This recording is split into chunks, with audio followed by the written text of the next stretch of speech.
Becky. Hi, Erin. And hello, listeners. I'm Erin Barnett. And I'm Becky Parton.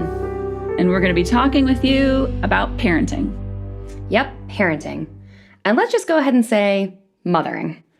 We know that most of our listeners are moms, and our guests are all moms. And Becky and I are moms. Add it all up. That's a lot of mom energy. All right, but folks, listen. There's literally nothing we'll be saying that doesn't apply equally to dads. Or any other caregivers, whether it's grandparents or aunts or uncles or foster parents. We welcome all of you. This podcast is for all of you. We just want to be upfront about the mom energy factor. So, Erin, we're not going to be talking about everyday run-of-the-mill parenting stuff today. We're going to be talking about trauma. The mother of all mothering challenges. That's one way of putting it. We're going to be getting specific about guiding your child through a traumatic experience.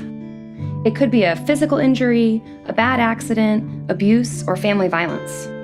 Or sexual assault, or another type of violent crime, or homelessness. And there are definitely other examples. Sure. And here's what they all have in common.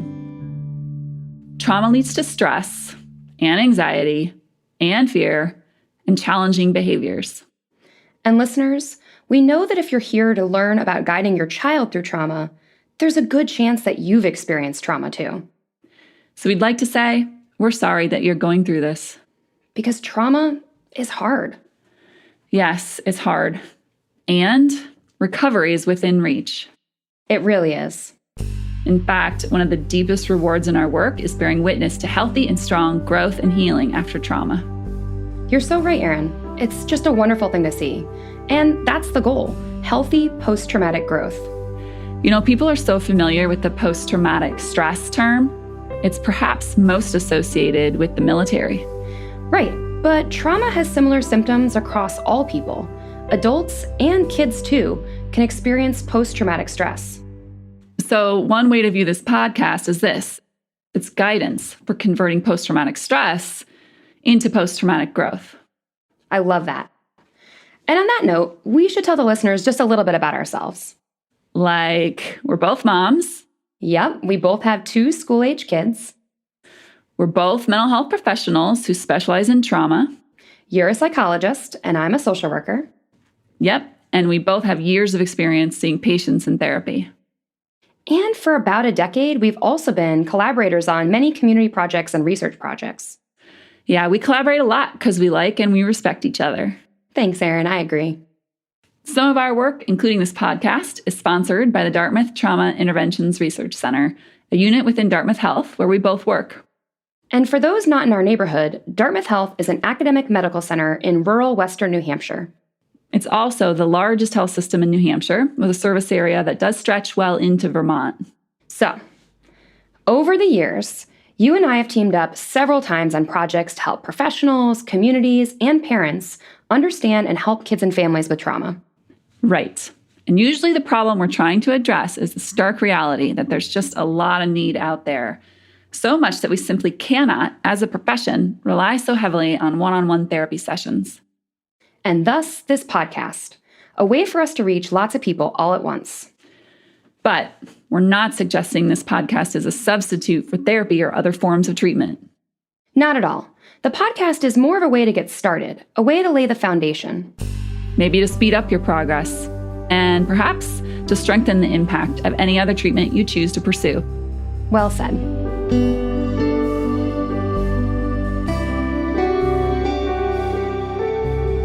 So, Becky, we should tell our listeners about what to expect from this podcast. Well, in this first episode, we're just going to give an overview of what's to come. And then, starting with episode 2, we have 4 amazing guests. Yeah, 4 incredible moms. 4 moms who have been there. That is, they've guided their child or children through trauma. Each has so much wisdom to share. Yep, the wisdom of experience. So our mission in these 4 episodes will be to facilitate, as our guests share their wisdom with you, our listeners. You know, our guests are so different from one another as people. Each has a special voice, and it's only natural. You might relate to some more closely than others.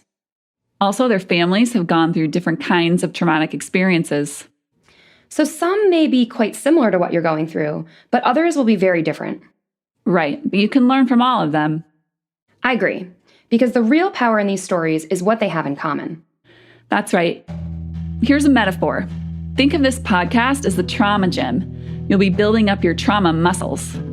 Each repetition, every trauma story you listen to, will make you stronger and more capable of parenting through trauma. And not only will you benefit from the wisdom of our guests, you'll be inspired. Absolutely. You'll understand that whatever you are facing, there is indeed a path through. Your child and you can come out healthy and strong on the other side. And you'll also understand that whatever you're going through, you are not alone.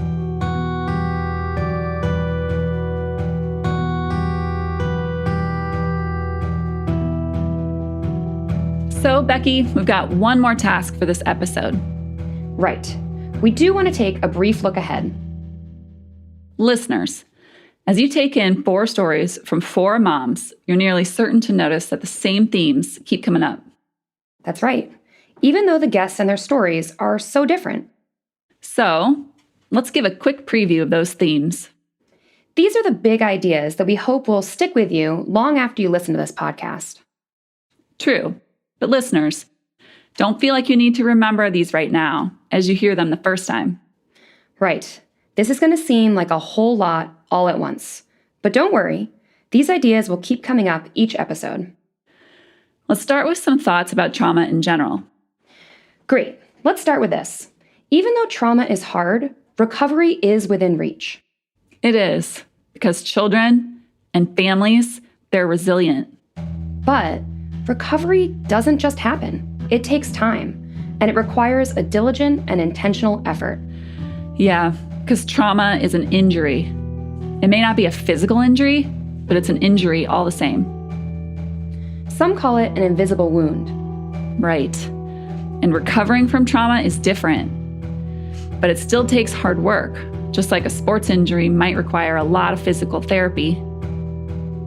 And Erin, let's be honest, recovery from trauma can be long. It might take a few to several years. A few to several years. That may be tough for our listeners to hear. So I'll add that a lot of recovery is possible in the first year. Right. We should also say recovery isn't always linear. It can feel like 2 steps forward and 1 step back. Yeah, we've both seen that. Erin, let's talk about what recovery does look like. Yeah, that's a good idea. But maybe we should start with what it doesn't look like. It doesn't look like getting back to your so-called normal self. True. I like to think of the recovery goal as healthy post-traumatic growth. Right, because trauma, it's a life experience that changes a person. No matter how complete the recovery, the invisible wound leaves an invisible scar. Yes. Also, recovery does not mean that you no longer have the difficult memories or the difficult emotions connected to the trauma. But maybe it means that you can feel those emotions and talk about those memories or emotions without being derailed by them. Right, and that's a form of strength. It really is.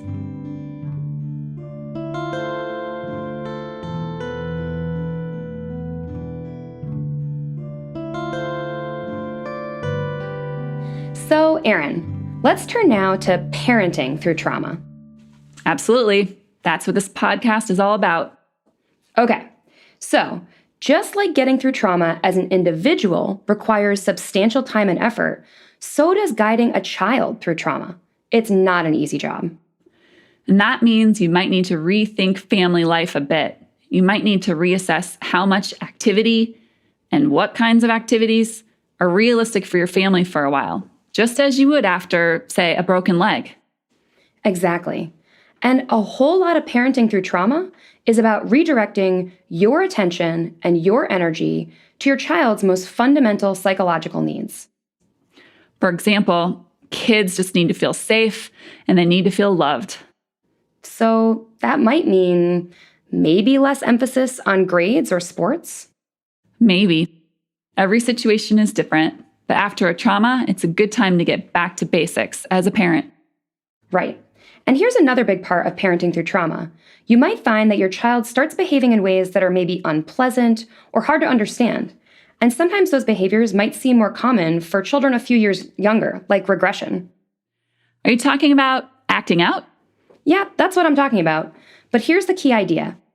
Before trying to correct the behavior, see if you can connect the behavior to an unmet need. Absolutely. And usually, the unmet need has something to do with safety or love or self-esteem.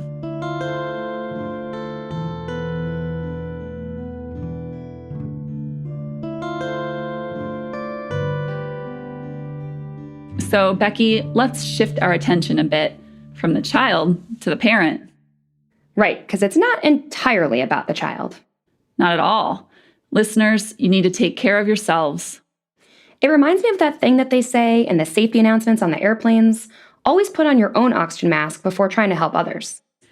Yeah, and taking care of yourself may mean dealing with your own trauma history. It also means trying to understand how your own trauma history affects your parenting. And that's important. Sometimes parents and children go through the same traumatic event together. Parents might think they need to, quote, be strong and dedicate all their energy to the child's healing. But that's not necessarily a good idea. Parents need healing too. You know, Erin, part of taking care of yourself is simply being kind to yourself. Yeah, when it comes to trauma, parents can be hard on themselves.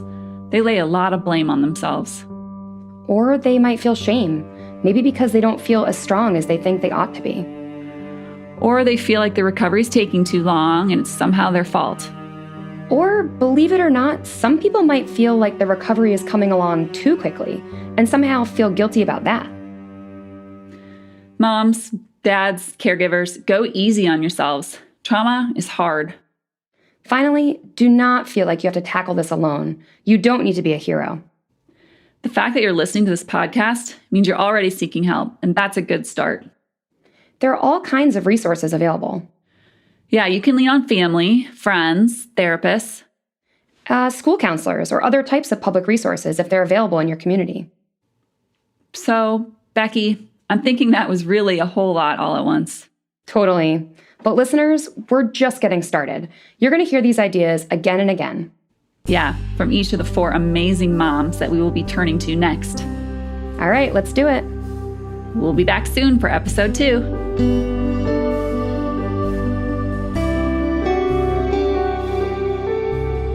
This podcast has been brought to you by the Dartmouth Trauma Interventions Research Center, hosted by Erin Barnett and Becky Parton. Special thanks to all of our guests. Editing by Kay Jankowski, Erin Barnett, and Becky Parton. Script development, audio production, and music composition by Chris Trimble and Treehouse Audio Productions. Please see the show notes for more information.